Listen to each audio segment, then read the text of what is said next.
Hello friend, welcome to my YouTube channel. तो आज हम आपको एक कथा सुनाने जा रहे हैं विक्रम बेताल की। तो कथा इस प्रकार है। बहुत पुरानी बात है। धारा नगरी में गंधर्वसेन नाम का एक राजा राज करते थे। उसके 4 रानियां थीं। उनके 6 लड़के थे जो सब के सब बड़े ही चतुर और बलवान थे। संयोग से एक दिन राजा की मृत्यु हो गई और उनकी जगह उनका बड़ा बेटा संग गद्दी पर बैठा। उसने कुछ दिन राज किया, लेकिन छोटे भाई विक्रम ने उसे मार डाला और स्वयं राजा बन बैठा। उसका राज दिनों दिन बढ़ता गया और वह सारे जम्बूद्वीप का राजा बन बैठा। एक दिन उसके मन में आया कि उसे घूमकर सैर करनी चाहिए और जिन देशों के नाम उसने सुने हैं उन्हें देखना चाहिए। सो वह गद्दी अपने छोटे भाई भर्तृहरि को सौंपकर योगी बनकर राज से निकल पड़ा। उस नगर में एक ब्राह्मण तपस्या करता था। एक दिन देवता ने प्रसन्न होकर उसे एक फल दिया और कहा कि इसे जो भी खाएगा वह अमर हो जाएगा। ब्राह्मण ने वह फल लाकर अपनी पत्नी को दे दिया और देवता की बात भी बता दी। ब्राह्मण बोले, हम अमर होकर क्या करेंगे, हमेशा भीख मांगते रहेंगे, इससे तो मरना ही अच्छा है।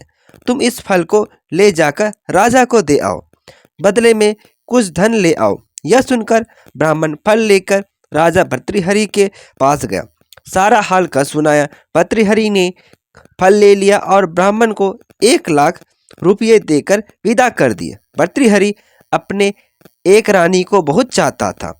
उसने महल में जाकर वह फल उसी को दे दिया। रानी की मित्रता शहर कोतवाल से थी। उसने वह फल कोतवाल को दे दिया। कोतवाल एक वेश्या के पास जाया करता था। वह फल उस वेश्या को दे दिया। वेश्या ने सोचा यह फल तो राजा को खाना चाहिए।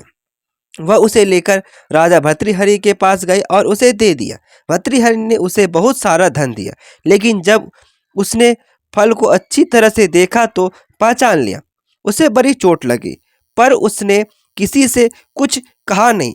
उसने महल में आकर रानी से पूछा कि तुमने उस फल का क्या किया। रानी ने कहा, मैंने उसे खा लिया। राजा ने वह फल निकाल कर दिखा दिया। रानी घबरा गई और उसने सारी बात सच सच कह दी। भर्तृहरि ने पता लगाया तो उसे पूरी बात ठीक ठीक मालूम हो गई। बहुत दुख हुआ।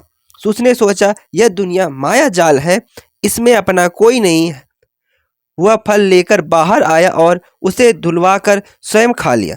फिर राजपाट छोड़ योगी का भेष बना जंगल में तपस्या करने चला गया।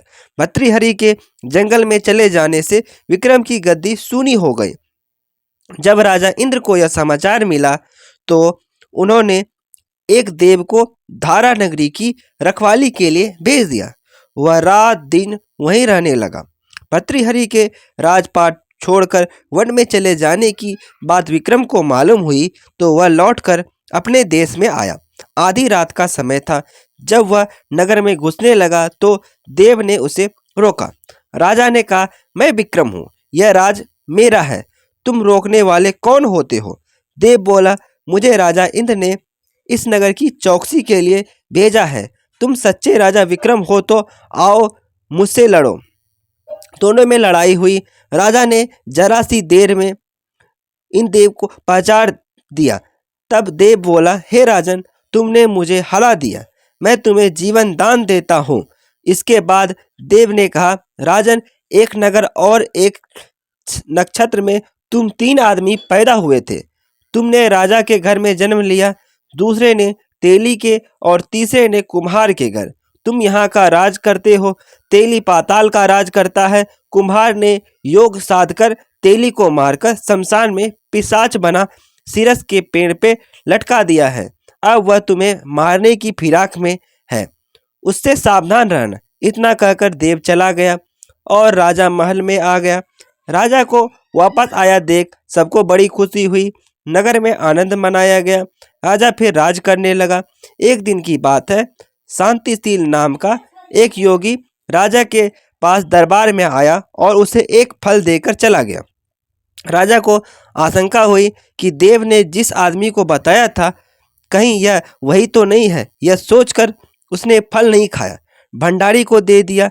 योगी आता और राजा को एक फल देता। संयोग से एक दिन राजा अपना अस्तबल देखने के लिए गया था।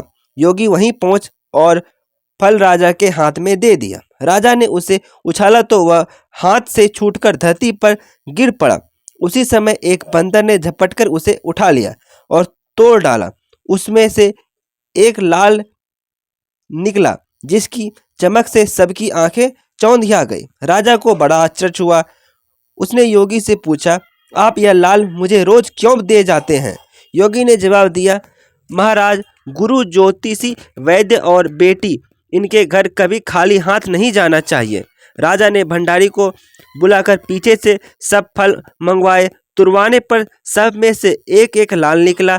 इतने लाल देखकर राजा को बड़ा हर्ष हुआ।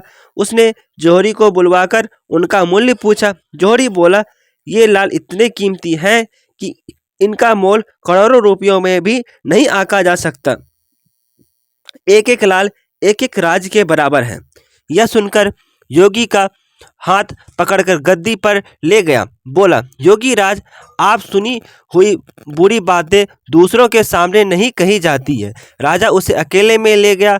वहां जाकर योगी ने कहा, महाराज, बात यह है कि गोदावरी नदी के किनारे स्मशान में मैं एक मंत्र सिद्ध कर रहा हूँ। उसके सिद्ध हो जाने पर मेरा मनोरथ पूरा हो जाएगा। तुम एक रात मेरे पास रहोगे तो मंत्र सिद्ध हो जाएगा। एक दिन रात को हथियार बांधकर तुम अकेले मेरे पास आ जाना। राजा ने कहा, अच्छी बात है।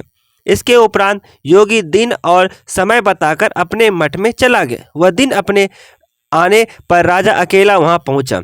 योगी ने उसे अपने पास बिठा लिया। थोड़ी देर बैठकर राजा ने पूछा, महाराज, मेरे लिए क्या आज्ञा है? योगी ने कहा, राजन, यहाँ से दक्षिण दिशा में 2 कोस की दूरी पर मसान में एक सिरस के पेड़ पर एक मुर्दा लटका है। उसे मेरे पास ले आओ। तब तक मैं यहाँ पूजा करता हूँ। यह सुनकर राजा वहाँ से चल दिया। बड़ी भयंकर रात थी। चारों ओर अंधेरा फैला था। पानी बरस रहा था। भूत प्रेत शोर मचा रहे थे। सांप आकर पैरों में लिपटते थे। लेकिन राजा हिम्मत से आगे बढ़ता गया। जब वह मसान में पहुंचा तो देखता क्या है कि शेर दहाड़ रहे हैं, हाथी चिहाड़ रहे हैं, भूत प्रेत आदमियों को मार रहे हैं। राजा बेधड़क चलता गया और सिरस के पेड़ के पास पहुंच गया। पेड़ से फुनगी तक आग से दहक रहा था। राजा ने सोचा, हो न हो वह योगी वही योगी है जिसकी बात देव ने बताई थी। पेड़ पर रस्सी से बंधा मुर्दा लटक रहा था। राजा पेड़ पर चढ़ गया और तलवार से रस्सी काट दी। मुर्दा नीचे गिर पड़ा और दहाड़ मार मार कर रोने लगा। राजा ने नीचे आकर पूछा, तू कौन है? राजा का इतना कहना था कि वह मुर्दा खिलखिलाकर हंस पड़ा। राजा को बड़ा अचरज हुआ।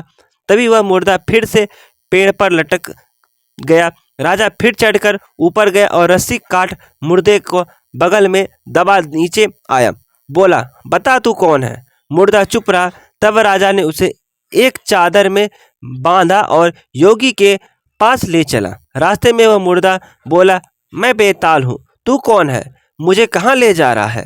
राजा ने कहा, मेरा नाम विक्रम है, मैं धारा नगरी का राजा हूँ, मैं तुझे योगी के पास ले जा रहा हूँ। बेताल बोला, मैं एक शर्त पे चलूंगा, अगर तू रास्ते में बोलेगा तो मैं लौटकर पेड़ पर आ जाऊँ लटकूंगा।